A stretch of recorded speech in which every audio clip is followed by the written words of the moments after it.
अरे बोलो जम के, दुख।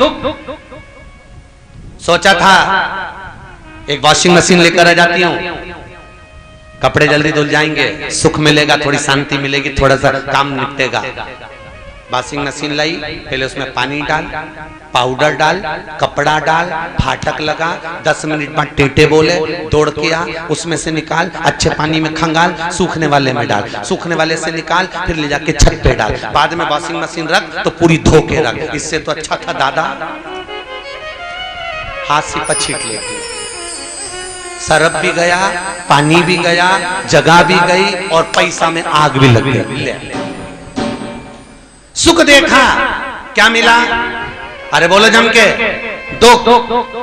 तुम जिन जिन वस्तुओं में सुख ढूंढोगी उसमें दुख मिलेगा तुमको, केवल दुख। तुमने सोचा था देवर के लड़के की शादी है, खूब जोरदार कपड़े दिलवा, पति से प्राण खा गई, दिलवा मेरे को साड़ी दिलवा। उसने ऐसी जोरदार साड़ी दिलाई तो मन में सोच के बैठी थी महंगी से महंगी लूंगी, इतनी महंगी ली, इतनी महंगी ली, ऐसी जरक बरक की ली, और जो सुख के चक्कर में तैयार वैयार होके किलिप मिली फंसा के खूब डेंटिंग पेंटिंग करके और पूरा पोत पुता के, और जो पार्टी में गई ऐसा जोरदार झामर झुमका पहना कान में, और इतना हाफ सेट ने, फुल सेट ने, हाथ में कंगन, और महाराज ऐसा सुख के चक्कर में गई थी और ऐसी बन ठन के गई थी। पर जैसी देवर के लड़के की शादी में गाड़ी में बैठ के वापिस आ रही थी, सबसे पहले घर भी नहीं पहुंची और गाड़ी में चालू हो गई उतारना, और उतारने के बाद 3 दिन तक तो नीम की डांट डाल के बैठी, नीम की डंडी कानों में।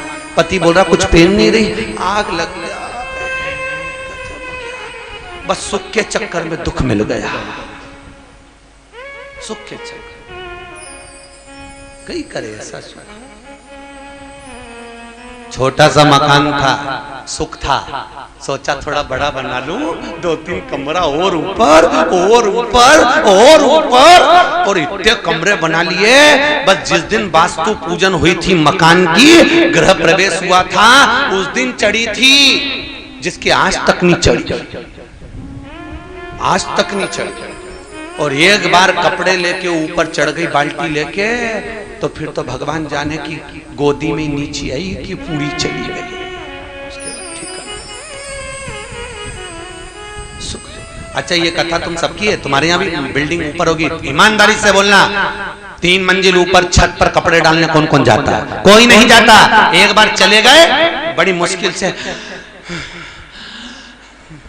तब उतर नीचे, इतनी ऊपर चढ़ के।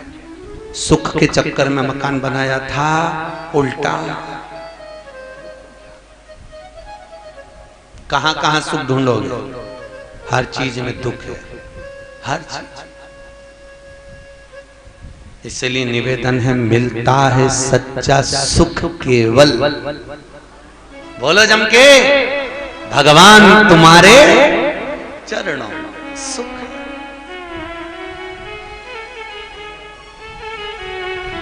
सुख का अब एक सेठ जी ट्रेन में सफर कर रहे थे। सेठ जी ट्रेन के अंदर, उसी ट्रेन में एक संत बैठ गए, उनका भी रिजर्वेशन था, सेठ जी का भी रिजर्वेशन था। सेठ जी ने अपनी पत्नी से बोला, बताओ संतों को, ये बैरागी त्यागियों को क्या मतलब एसी कोच में बैठ के जा रहा है, इनको तो लोकल में जाना चाहिए। सामान लिया है, बैग नीचे रख लिया, ऊपर रख लिया, संतों को क्या करना है? वो पत्नी से बड़बड़ कर रहे, संतों को फालतू के, बताओ इतना संतों को कोई मतलब नहीं होना चाहिए, संत तो बैरागी होते हैं, संत तो त्यागी होते हैं, इनको क्या मतलब एसी कोच में जाने से, इनको क्या मतलब इतना सामान लेकर जाने से। आखिरी में नहीं लिया गया तो सेठ जी ने उन संत से कह दिया, क्यों महाराज जी कहाँ जा रहे हो? महाराज जी बोले हरिद्वार जा रहे। अच्छा, तो आप लोगों को तो लोकल में जाना चाहिए, एसी कोच से मतलब क्या? तुमको एसी और बिना एसी के, बिना कूलर के मतलब क्या? और दूसरा, तुमको तो संत हो, तुम्हें इतना सारा सामान, इतना सारा कपड़ा लगता है, इतना सारा बैग अटैची लेकर जाना ही नहीं चाहिए। तुम तो संत हो, तुम तो बैरागी, तुम तो त्यागी, और त्यागी का मतलब ही होता है कि 2 मिनट में सब कुछ त्याग दे। तो तुमसे तो अच्छे हम, सेठ जी बोले, तुमसे तो अच्छे हम।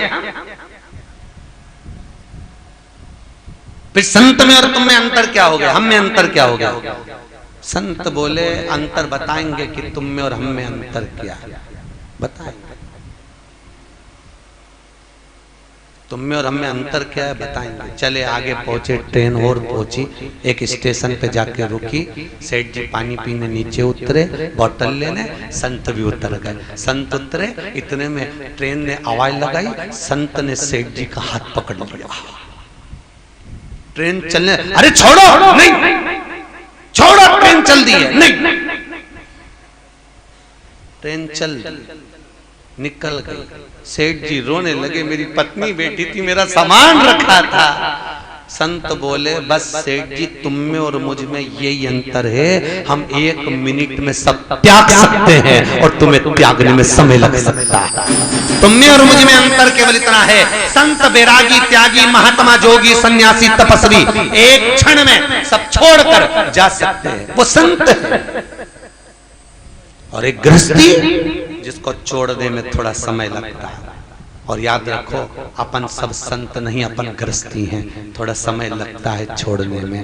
पर अभी से अगर लेवल बनाकर चलोगे तो अंतिम समय में, प्राण छूटते समय कोई भ्रांतियां उत्पन्न नहीं होगी, ब्रह्मता नहीं लगेगी,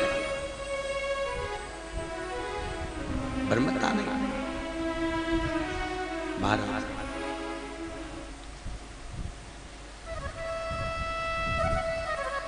ब्रह्मता नहीं, यह शास्त्र करा। देवकी निष्काम है, वसुदेव जी सुख है, नंद बाबा यशोदा आनंद के।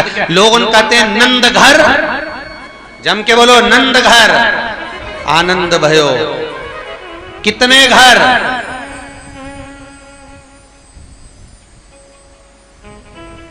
नहीं, कितने घर?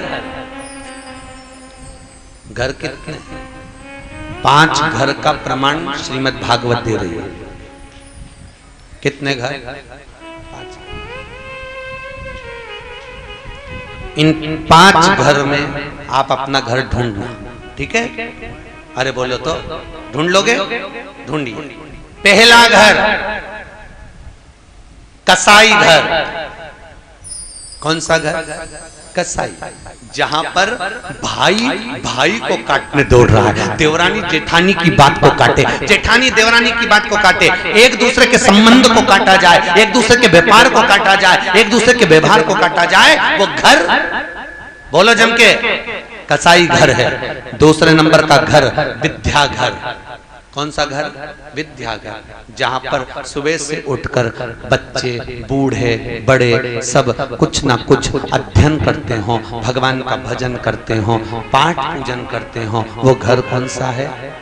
जम के बोलो विद्या। तीसरे नंबर का घर खटर पटर घर। एक जरा सी कटोरी गिर गई तो लड़ाई चालू हो जाए, चादर पे पानी गिर गया तो विवाद चालू हो जाए, सब्जी में नमक ज्यादा हो गया तो विवाद चालू हो जाए, ज्यादा रोटी बन गई तो विवाद चालू हो जाए, चौके में फैलारा पड़ा तो विवाद चालू हो जाए, बर्तन मांजने के पड़े तो विवाद चालू हो जाए, उसको कहते खटर पटर घर। चौथे नंबर का घर होता है अन्नपूर्णा घर। कोई भी आया भूखा ना जाए, भोजन कर कर जाए, चाय पी कर जाए, पानी पी कर जाए, उसको कहते हैं अन्नपूर्णा घर। और 5वें नंबर का घर होता है नंद घर, जहां पर जो मिल गया उसी में सुख का अनुभव करे, जैसा मिला उसमें रहो, वो नंद घर है। अब इन 5 घर में, इन 5 घर में आप अपना घर ढूंढने का प्रयास करिए। 5। हमारा घर कौन सा?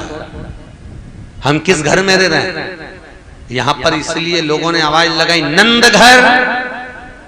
जम के बोलो आनंद भयो।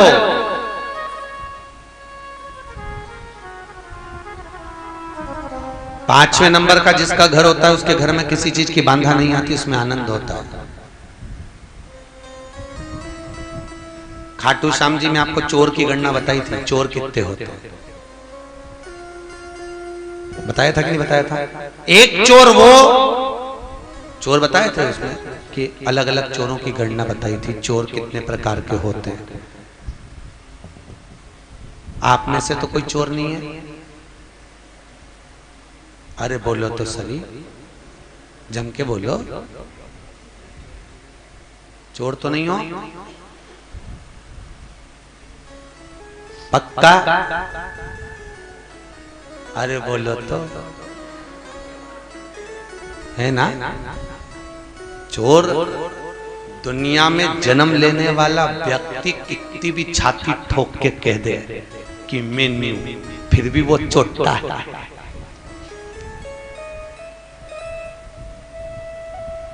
इसलिए तो सूरदास जी ने एक पद में कहा, अरे वो चोट्टो, कान खोल कर सुन लो, चोर। और आप भी पहचानो कि आप कौन से नंबर के चोर हो।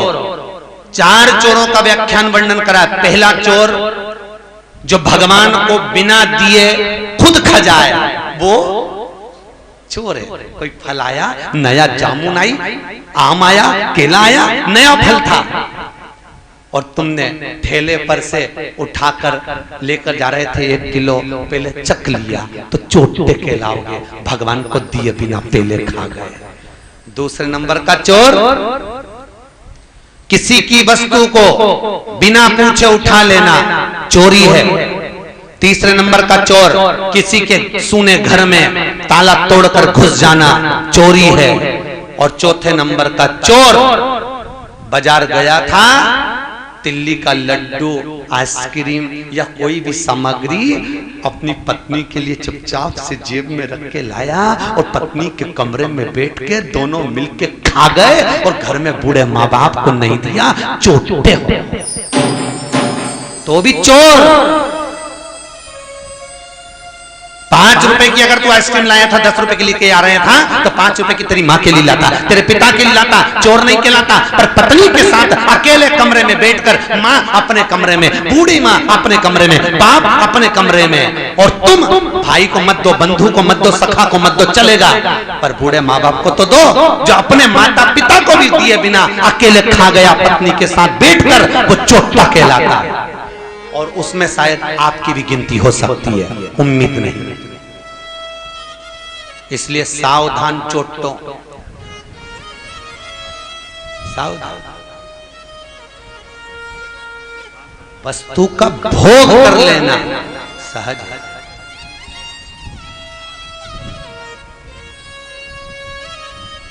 वो माता जी कह रही थी मुंबई वाली, कहां बैठी है, हाथ उठाओ जरा। मुंबई वाली कहां बैठी है, हाथ उठाओ जरा, हाथ उठाओ।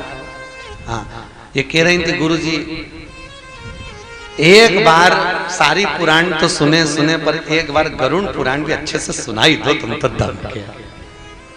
सही किया कि गलत किया? पर मन तो है सुनाने का, पर यहां नहीं सुनाऊंगा, गया जी में सुनाऊंगा। मन तो मेरा भी बहुत है कि एक बार पूरी 19,000 श्लोक की गरुड़ पुराण का आनंद लिया जाए, सुना जाए, पर वो वहां सुनाया जाए गया तीर्थ में कि आपके भी पूर्वज, आपके भी पितर अगर कहीं भटक गए हों तो पिंड की भी जरूरत नहीं पड़े, एक बार गरुड़ पुराण वहां बच जाए, सब पहुंच जाए, सब एक सुने तो वहां सुना। देखेंगे कोई जजमान मिलेगा तो आने वाले समय में फिर करेंगे व्यवस्था, पर ज्यादा लोगों की नहीं, वहां पर व्यवस्था ज्यादा लोगों की नहीं है। वहां पर हमने देखा गया जी जाकर, व्यवस्था ज्यादा अच्छी नहीं मिल पाती, तो वही 100, 125, 150, 200, बस इससे ज्यादा नहीं। आनंद सुख भगवत तत्व। आओगे कि नहीं आओगे? पक्का? अरे वाह, जोरदार ताली बजाओ, सबको बहुत बहुत धन्यवाद। इसको कहते हैं कथा का रसतत्व ग्रहण करना। मरने के बाद कोई बाचे बचवाए बजान दो, अपने सुनना, आनंद लो। सारी पुराण सुनना चाहिए। वेदव्यास जी ने ये लिख के थोड़ी ना भेजा कि इसको मरने के बाद सुनाओ, वो तो ब्राह्मणों ने गरुड़ पुराण का प्रेत अंक निकाल लिया और उस प्रेत अंक को गरुड़ पुराण के रूप में मरने के बाद बचवा दिया। अब ऐसे तो स्कंद पुराण में से निकली है सत्यनारायण की कथा, काय में से निकली है? स्कंद पुराण में से। तो सत्यनारायण की कथा को क्या स्कंद पुराण कहा जाता है? अरे बोलो तो, नहीं कहते, सत्यनारायण की कथा ही कहेंगे। पर आज भी दुनिया के लोगों को नहीं मालूम कि सत्यनारायण की कथा कौन सी है। तुम्हें मालूम है क्या?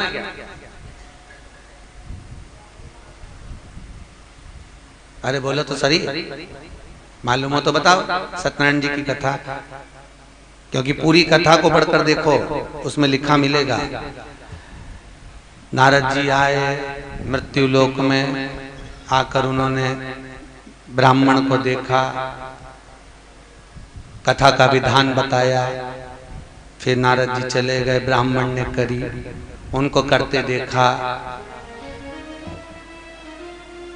लकड़ी बेचने वाले ने सुनी, लकड़ी बेचने वाले ने कथा सुनी, फिर लीलावती कलावती का संवाद, राजा का भवन, फिर आखिरी में एक राजा वृक्ष के नीचे गया।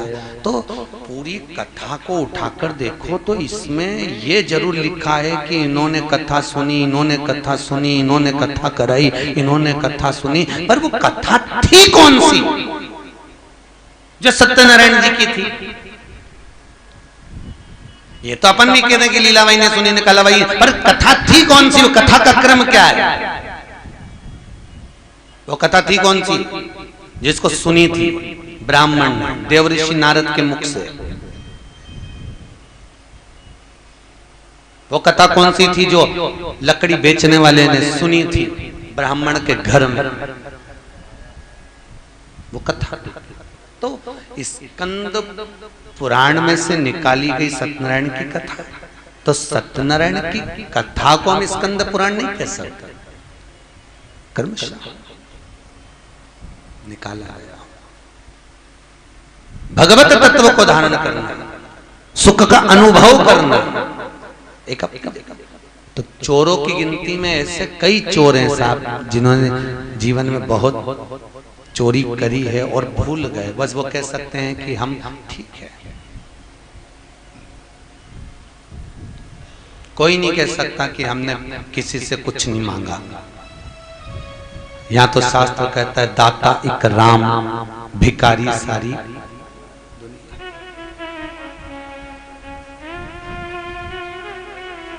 हमारे यहां कहते हैं सेठों में से सांवरिया सेठ, बाकी के जितने सेठ सारे डुप्ली के। सेठों में केवल एक ही सेठ है, वो सांवरिया सेठ है, और जितने सेठ तुम्हें नजर आएंगे वो सारे डुप्लीकेट होंगे। और जबरदस्ती के लोगों को शौक चढ़ा रहता है सेठ खिलवाने का। सेठ जी, सेठ जी, सेठ जी, काय का सेठ? कभी बहन बेटी को अच्छे से एक साड़ी नहीं दी? तेरे से बड़ा सेठ तो मेरा सांवरिया सेठ, कोई रिश्तेदारी नहीं, कोई संबंध नहीं, तो द्रौपदी का 9,999 साड़ी दिया आया, नानी भाई के यहाँ जाके 56 करोड़ का मायरा भरी आया। सेठ उसको कहेंगे कि किसको कहेंगे? जबरदस्ती से अपने परिवार के लिए तो दुनिया करती है। मकान बनाया किसके लिए? परिवार के लिए, बच्चों के लिए। जमीन जायदाद गाड़ी बंगला जो कुछ करा तुमने अपने बच्चों के लिए करा, दुनिया के लिए क्या करा? दूसरों के लिए क्या करा? सुख का अनुभव क्या करवाया तुमने? क्या दिया? तो तुम्हें सेठ कहा जाए? जबरदस्ती के लोग दुकानदारों को जाके कहते हैं, दुकानदारों को भी लोग से बोल, कई आप लोगों ने भी सुना होगा, सुना कि नहीं सुना? लोग दुकानदारों के जाके कहते हैं सेठ जी जरा कपड़ा दिखा दो। काय का सेठ जी? जाके बोलना चाहिए भिखारी कपड़ा दिखा। काय का सेठ? सेठ वो होता कि अपनी दुकान के बाहर एक पानी का मटका रखता। सेठ वो होता अपनी दुकान के बाहर एक पानी की प्याऊ लगवाता। आधी दुकान छोड़कर आधी दुकान पर प्याऊ लगवाता। लोग गर्मी में पानी के लिए तरस रहे हैं तो कोई पानी तो पी लेता। सेठ उसको कहते कि व्यापारी आया है तो एक गिलास ठंडा पानी उठकर दे देता। व्यापारी उसको कहते हैं सेठ। केवल नोचने वाले को सेठ नहीं कहा जा सकता। मेरा कृष्ण तो देता था, मेरा द्वारकानाथ लुटाता था, देने में कमी नहीं रखता था, खूब देता था। सेठ उसको कहो।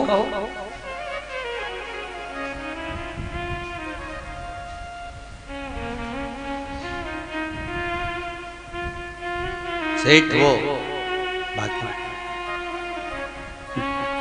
भगवान को कहे ना, सांवरियो है सेठ मारी राधा जी सेठानी है। बाकी के दुनिया में कोई सेठ नहीं। संबंध, नाते, रिश्ते, कुटुंब, कबीला सब छूटने वाला केवल एक सांवरियो है सेठ मारी राधा जी से ठानी है, सांवरियो है से। सब गाइए। हरी राधा जी से ठानी है, सांवरियो है से। सांवरियो है सेठ मारी, राधा जी से ठानी है, ये जाने दुनिया सारी है।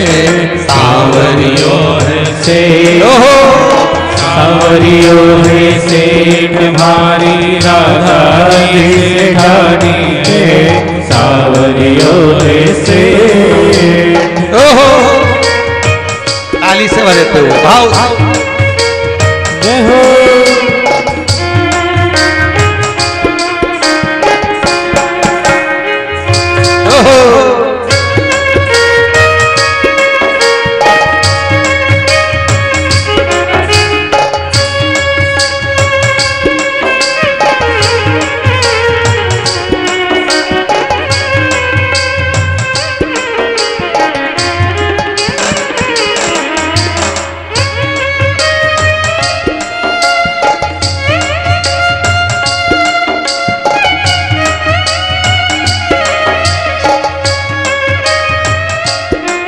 राजाओं के राजा महारानी की रानी, मुकुट सिर साजे। राजाओं की राजा महारानी की रानी, मुकुट सिर साजे।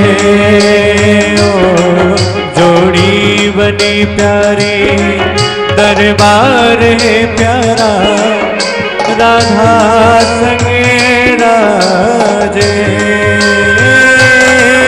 जोड़ी बनी प्यारी, दरबार है प्यारा, राधा संग राजे। ओ सुने पल में से, सुने पल में से, सुने पल में से ठानी है, सुने पल में से, सुने पल में से, सुने पल में से ठानी है, या जाने दुनिया सारी है। सांवरियो है से, सांवरियो है से तुम्हारी, राधा जी से ठानी है, सांवरियो है से।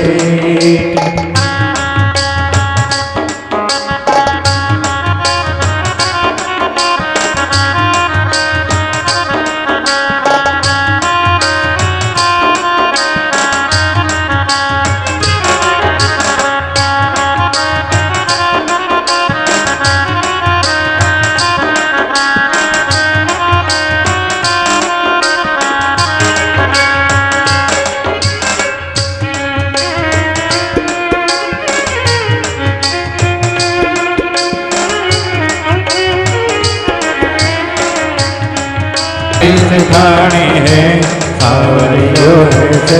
जय जय श्री राधे श्याम। ये सेठ हो, देता है तो छप्पर फाड़ कर देता, कुछ नहीं रखता, सब देवकी, वसुदेव, नंद बाबा, यशोदा, चार पात्र हैं जिनके घर में भगवान कृष्ण का प्राकट्य है। धर्म, अर्थ, काम और मोक्ष, चार पाया है।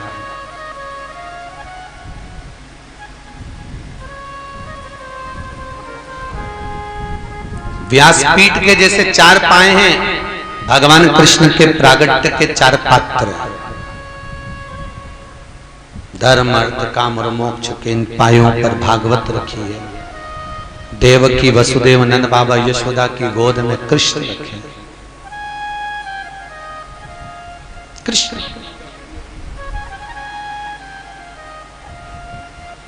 आधी रात को भादो के महीने में कृष्ण भगवान प्रकट हुए।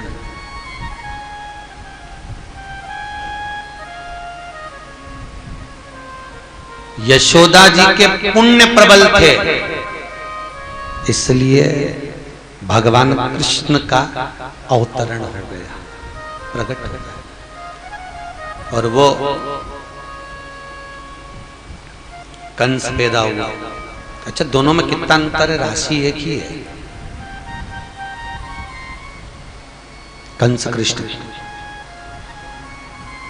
कितना अंतर। और एक दिन का पिछाड़ी, एक बुधवार को पैदा हुआ, एक गुरुवार को पैदा हुआ।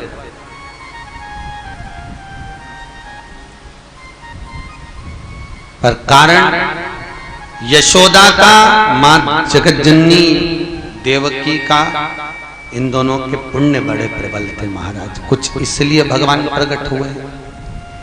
और वो कंस की मां पवन रेखा 3 दिन की रजस्वला थी। कितने दिन की? 3 दिन की रजो धर्म धारण करने वाले। ऋषि पंचमी की कथा में लिखा है, पढ़िए क्या लिखा है? 7 दिन तक नारी शुद्ध नहीं होती।